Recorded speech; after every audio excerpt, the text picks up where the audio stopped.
देखो, आज का टॉपिक है trigonometric ratio of some specific angle, है ना। इससे पहले वाले में हमने क्या देखा था कि एक ऐसा ट्राइंगल रहता है ना। इसमें ये 90 डिग्री, इसके सामने वाली साइड हाइपोटेनस, ये परपेंडिकुलर और ये बेस, है ना। तो उसमें कॉन्सेप्ट क्या था कि अपने पास दो साइड गिवन रहती थी, है ना। जैसे हमको ये पता है और ये पता है, तो हम क्या करते थे, तीसरी साइड निकाल लेते थे, है ना। और तीसरी साइड निकालने के बाद में फिर अपन उस पर कोई भी एंगल निकाल सकते हैं। जैसे अगर सपोज ये एंगल ए है, तो हमको अगर साइन ए निकालना है तो फिर हम लगा देते थे परपेंडिकुलर अपॉन हाइपोटेनस। अगर कोस ए निकालना है तो बेस अपॉन हाइपोटेनस। अब की बार में क्या करना है कि इसमें कुछ एंगल्स हैं, तो वो एंगल्स की वैल्यू फिक्स है। तो इसकी एक ट्रिग्नोमेट्रिक टेबल आती है, तो उसमें कैसे कैसे कौन कौन से एंगल है अपने पास। एक तो है 0 डिग्री, एक है 30 डिग्री, एक है 45 डिग्री, एक है 60 डिग्री और एक है 90 डिग्री। इन एंगल्स की अपने को वैल्यू डायरेक्ट पता रहती है कि इनकी एंगल की वैल्यू क्या आएगी। अब फिर उसमें यही 6 ट्रिग्नोमेट्रिक रेशियो, साइन, कोस, टेन, फिर यहाँ पे कोसेक, सेक और कोट, है ना। ये इसमें आपको 3 टेबल याद रखनी है, साइन, कोस और टेन की, ठीक है। फिर उसके बाद में 3 तो जस्ट उल्टा हो जाएगा, क्योंकि साइन का रिवर्स होता है कोसेक, कोस का रिवर्स होता है सेक और टेन का रिवर्स होता है कोट, ठीक है। तो इसमें देखो, ये एक लाइन आपको याद रखनी है, साइन की वैल्यू 0, फिर 1/2, फिर 1/√2, फिर √3/2 और 1। ये पहली आप याद रखना। अब इसमें ऐसा होता है, जैसे साइन 0 की वैल्यू होती है 0, ये फिक्स है। साइन 30 की वैल्यू होती है 1/2, साइन 45 की वैल्यू होती है 1/√2, साइन 60 की वैल्यू √3/2 और ये 1, ठीक है। तो ये इस टेबल को पूरे की सब की अलग अलग वैल्यू है, ठीक है ना। तो इन सब को याद करने का तरीका है कि ये एक लाइन आप याद कर लो। अब कोस कैसे लिखना है, इसको उल्टा लिख दो यहाँ से, तो 1 पहले आ जाएगा, फिर ये √3/2, फिर आ जाएगा 1/√2, फिर 1/2 और फिर 0, ठीक है। साइन में तो पहली लाइन याद रखो, फिर कोस में इधर पीछे से लिख दो, ठीक है। फिर निकालना टेन, तो टेन का फॉर्मूला होता है tan A is equal to sine A upon cos A. ये वैसे अपन आगे की एक्सरसाइज में पढ़ेंगे, पर अपने को ध्यान रखना है। टेन ए निकालने का तरीका होता है साइन ए अपॉन कोस ए। तो टेन की वैल्यू निकालनी है तो इनको डिवाइड कर दो, 0/1 0, फिर 1/2 और √3/2, तो 2 से 2 कैंसिल, बचेगा कितना 1/√3, डिवाइड करना है, ये इसके नीचे आएगा ऐसा, तो 2 से 2 कैंसिल, तो 1/√3। फिर इसको डिवाइड करेंगे तो सेम है, तो यहाँ पे आ जाएगा 1, फिर इसको डिवाइड करेंगे तो आएगा √3 और इसको डिवाइड करेंगे तो आएगा इन्फिनिटी।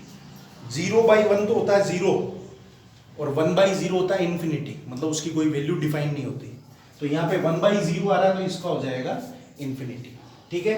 फिर कोसेक, कोसेक किसका उल्टा होता है, साइन का, तो साइन की वैल्यू यहाँ पे क्या है 0, तो कोसेक की हो जाएगी 1/0, क्योंकि ये 0 है तो 0 के नीचे 1 है, उल्टा हो जाएगा तो 1/0, तो ये हो जाएगी इन्फिनिटी।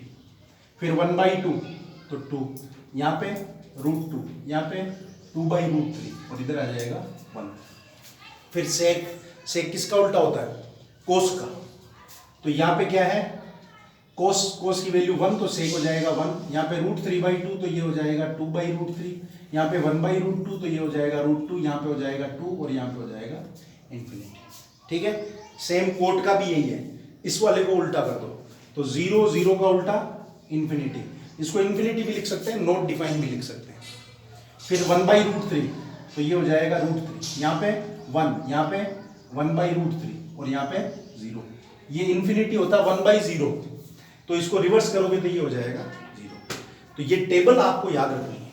एग्जाम में जब भी जाते हैं तो सबसे पहले ये पूरी टेबल लिख लेते हैं बच्चे, क्योंकि फिर इससे रिलेटेड अगर कोई भी क्वेश्चन आएगा तो अपने को टेबल काम आएगी। और इस टेबल को याद करने का मैंने तरीका आपको बता दिया, सिर्फ ये एक लाइन याद रखो साइन वाली। कोस में क्या हो जाएगा, उल्टा लिख दो इधर से, 1√3/2, 1/√2, 1/2 और 0। फिर टेन निकालना तो इनको डिवाइड कर दो, साइन और कोस वाले को, तो 10 आ जाएगा। फिर कोसेक कैसे आएगा, साइन को उल्टा कर दो। सेक कैसे आएगा, कोस वाले का उल्टा कर दो। और कोट कैसे आएगा, टेन वाले का उल्टा कर दो, ठीक है ना। तो ये टेबल लर्न करने का तरीका, ठीक है। अब जो इस एक्सरसाइज में जो क्वेश्चन है वो अपने को इस पे बेस्ड करने हैं, ठीक है ना। अभी देखो एग्जांपल नंबर 6 देखो,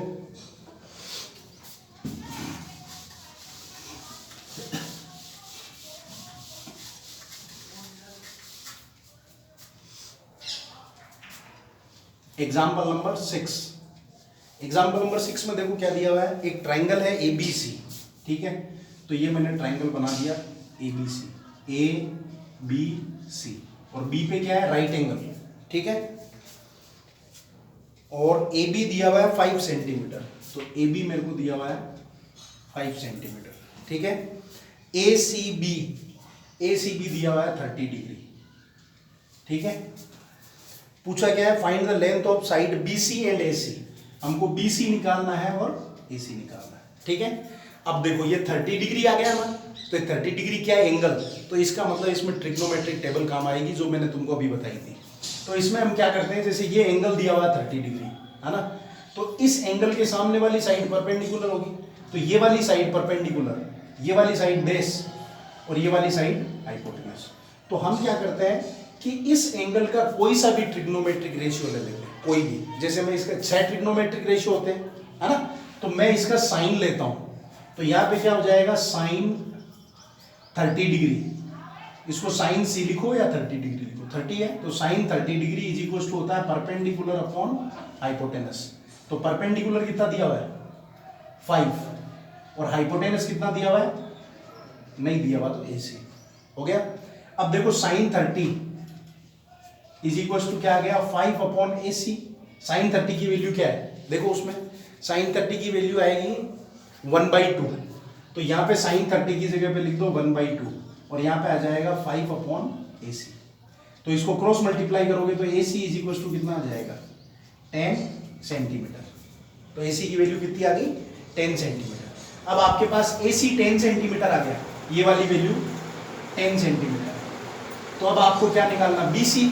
अब इसको निकालने के दो तरीके हैं, या तो इसमें पाइथागोरस थ्योरम लगा दो, है ना, और या इसी का कोस ले लो, क्योंकि साइन में तो होता है परपेंडिकुलर अपॉन हाइपोटेनस, और अगर अपन कोस लेंगे, कोस 30 डिग्री इज इक्वल टू होता है बेस अपॉन हाइपोटेनस। कोस 30 की वैल्यू कितनी होती है, कोस 30 की वैल्यू होती है √3/2, तो यहाँ पे आ जाएगा √3/2, बेस पता नहीं है, तो यहाँ पे आ जाएगा BC, हाइपोटेनस कितना है 10, तो BC इज इक्वल टू क्या हो जाएगा 10 इंटू √3/2, तो ये आ गया 5√3 सेंटीमीटर। तो इससे दोनों वैल्यू आपके पास निकल गई।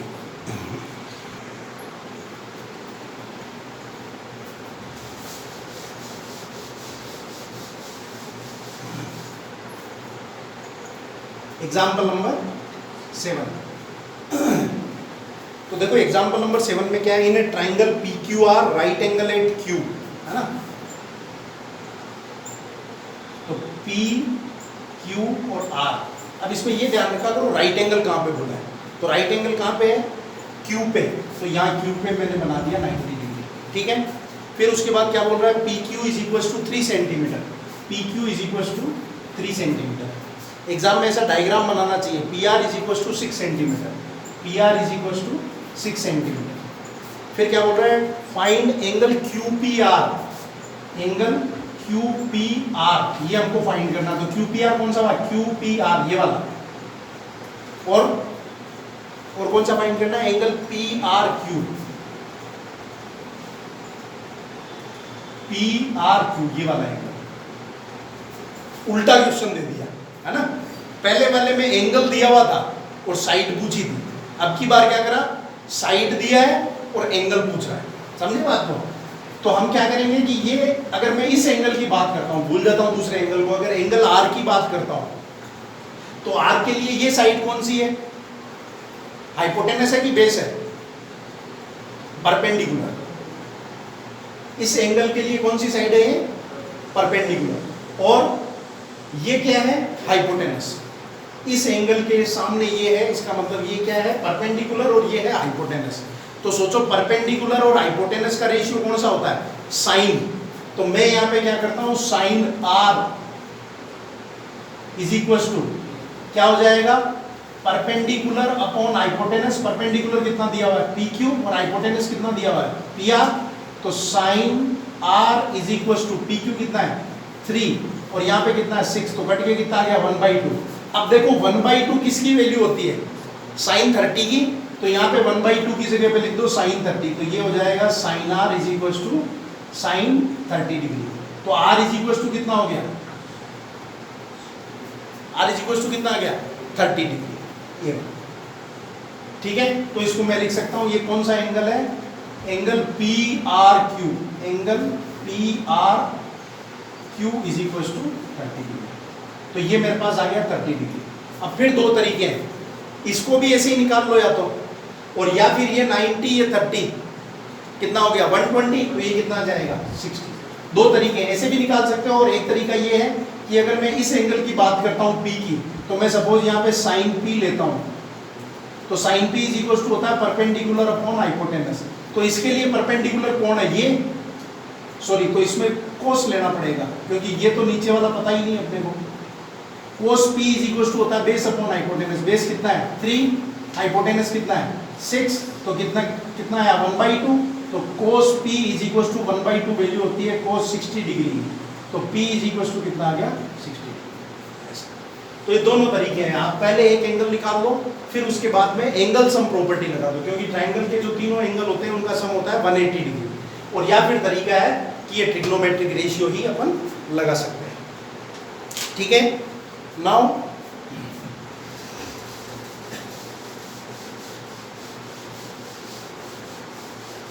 Example number 8।